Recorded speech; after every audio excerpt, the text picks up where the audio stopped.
Bismillahirrahmanirrahim. Assalamualaikum warahmatullahi wabarakatuh. Bagaimana kabarnya anak-anak? Semoga kalian dalam keadaan sehat selalu, ya. Meskipun kita masih keadaan pandemi, kita harus tetap semangat untuk belajar fisikanya. Nah, kemarin kita sudah belajar bab 1 tentang hakikat fisika, bab 2 tentang pengukuran. Nah, hari ini kita akan belajar tentang vektor. Nah, sebelum ke vektor, ini Bapak akan memberi sedikit pengantar agar kalian tidak bingung atau lebih cepat memahami tentang materi vektor. Ya, materinya adalah tentang trigonometri. Nah, untuk trigonometri sendiri nanti kalian akan mendapatkan lebih detail di mata pelajaran matematika. Ini hanya pengenalan saja. Nah, untuk pertama-tama di sini untuk trigonometri kita punya segitiga ABC, ya, dengan panjang sisi. Di depannya sudut C ini adalah C kecil, B adalah B kecil, A adalah A kecil. Nah, di sini saya juga punya sudut segitiga yang lebih besar, yaitu katakanlah namanya DEF, dengan panjang sisi. Depannya F adalah F kecil, E kecil, dan D adalah D kecil. Nah, kedua segitiga ini adalah sebangun, ya, jadi perbandingan sudut-sudutnya dan sisi-sisinya adalah sama.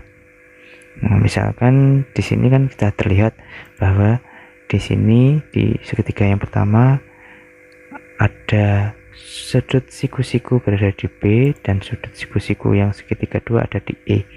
Nah, untuk sudut C itu memiliki nilai yang sama dengan sudut F. C ini memiliki nilai yang sama dengan F. Nah, sedangkan A ini memiliki nilai yang sama dengan D. Jadi meskipun panjang sisi kedua segitiga ini berbeda, namun sudut-sudutnya ini adalah sama. Ya, jadi trigonometri nanti berhubungan dengan suatu sudut dalam segitiga siku-siku. Ya, kita pahami ya, dulu materi kelas 9 SMP sudah ini tentang kesebangunan. Nah, kita ambil yang segitiga besar tadi, yang DEF. Di sini ada sudut, misalkan kita ambil sudutnya ini theta. Nah, di sini saya kasih nama theta, di sini kayak kasih nama alfa. Di sini adalah sudut 90 derajat. Nah, kita fokus ke sudut yang ini, sudut theta ini. Nah, sudut theta ini kalau dihubungkan dengan sisi-sisinya, kan ini ada sisi di depannya, ya, di depan sudut, di samping sudut, dan juga di samping tapi yang panjang. Nah, ini adalah sisi miring.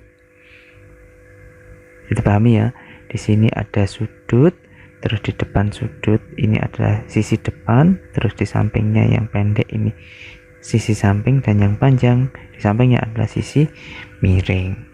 Nah, trigonometri itu adalah perbandingan sisi-sisi, ya, sisi-sisi ini dihubungkan dengan sudut. Nah, trigonometri ada 6. Yang pertama adalah sin. Sin ini adalah sinus, tulisannya sinus, ya. Sin theta berarti sin sudut theta ini adalah depan dibagi miring. Di depannya adalah ED, dibagi miring adalah DF, atau ini tadi DE dibagi DF, itu adalah sinus.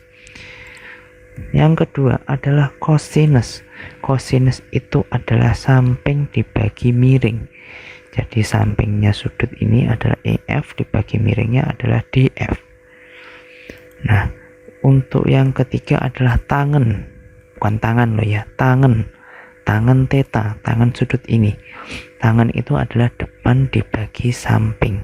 Depan adalah ED atau DE, sampingnya adalah EF. Nah, yang keempat adalah kosekan. CSC biasanya tulisannya, ini namanya kosekan. Kosekan theta ini adalah miring dibagi depan. Miringnya adalah DF, dibagi depannya adalah DI. Terus ada sekan. Sekan itu miring dibagi samping. Miringnya DF, sampingnya EF. Terus ada kotangen. Kotangen itu berarti samping dibagi depan. Sampingnya adalah EF, depannya adalah DI atau ED. Ya, jadi ke 6 ini kalian harus paham. Paling tidak untuk di fisika yang digunakan adalah yang pertama sinus, kosinus, dan juga tangen. Yang 1, 2, 3 ini hanya tambahan saja, tapi di matematika nanti kalian akan dapat lagi ya. Nah, sekarang kita masuk ke rumus dasar. Nah, rumus dasar di trigonometri itu ada 6 tadi ya. Ada sin, cos, terus tangen. Tangen itu sebenarnya adalah sin dibagi cos, sehingga didapatkan depan per samping. Nah, kalau kosekan itu adalah sepersin. Nah, kalau sin tadi yang depan miring, kalau sepersin berarti dibalik, miring per depan. Kosekan, sekan itu adalah 1 per cos, berarti dibalik, miring per samping. Nah, sedangkan kotangen itu adalah 1 per tangen, berarti kalau 1 per tangen itu cos per sin. Kalau cos per sin adalah samping per depan. Nah, sudut itu kan satuannya derajat. Ya, dulu kalian sudah paham mengetahui bahwa ada sudut siku-siku, sudut lancip, sudut tumpul.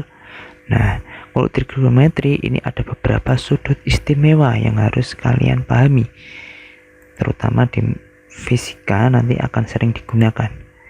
Nah, ini yang pertama adalah sudut 0 derajat. Kalau 0 derajat berarti dia berimpit di sini, berimpit tidur. Misalkan ini panjang 1, berarti ini juga 1. Berarti ini tidak ada yang berdiri karena dia berimpit sudutnya 0 derajat. Kalau 30 derajat itu seperti ini sudut 30 derajat, berarti depannya 1, sampingnya akar 3, yang miring adalah 2. Sudut 45 derajat berarti di sini 1, depannya 1, miringnya akar 2. Untuk 60 derajat ini di depannya akar 3, sampingnya 1, miringnya 2. Nah, untuk 90 derajat hampir sama, cuma dia posisinya berdiri 1 per 1. Di sini tidak ada yang tidur, no. Nah, dari 1, 2, 3, 4, 5 sudut istimewa, silahkan kalian lengkapi tabel ini ya.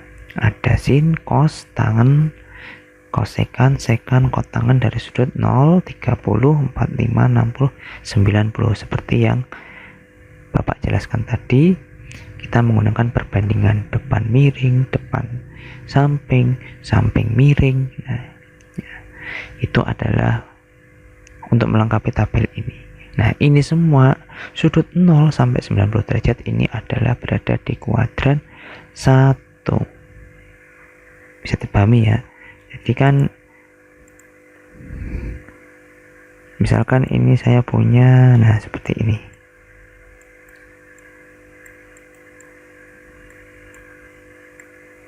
Ini adalah X, ini adalah Y. Nah, koordinat kartesius itu kan membagi bagian dibagi menjadi 4.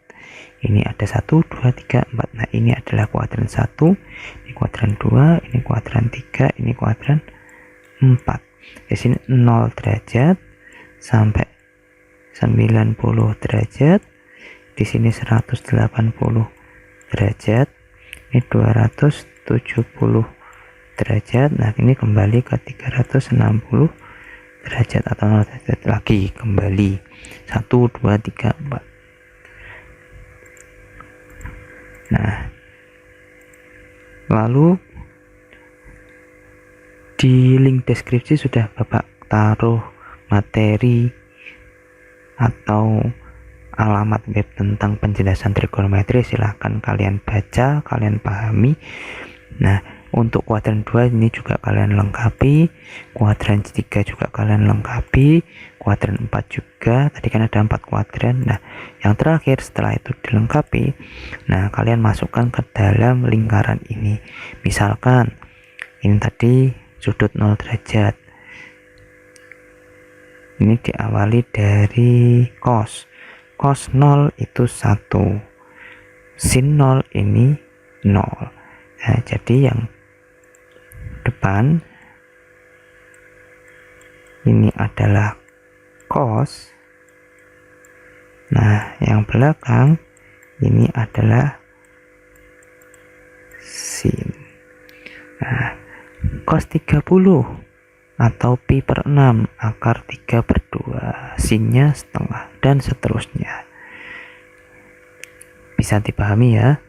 Nah, ini sebagai tugas awal kalian. Nanti untuk pengumuman pengumpulan dan ketentuan-ketentuan sepertinya apa, Bapak beri penjelasan di WA group ya. Untuk hari ini kalian pelajari dulu, kalian coba pahami dan kalian lengkapi. Bisa dipahami ya. Nah, itu adalah dasar awal kalian untuk belajar vektor. Jadi harus paham. Kalau ini sampai kalian masih bingung, ke belakangnya kalian akan lebih bingung. Nah, jadi ini pastikan kalian paham. Nah, sekian video pengantar vektor. Terima kasih. Nah, ingat, usaha tidak akan mengkhianati hasil. Jadi kalau kalian berusaha sungguh-sungguh, insya Allah hasilnya juga akan memuaskan. Akhiri, wassalamualaikum warahmatullahi wabarakatuh.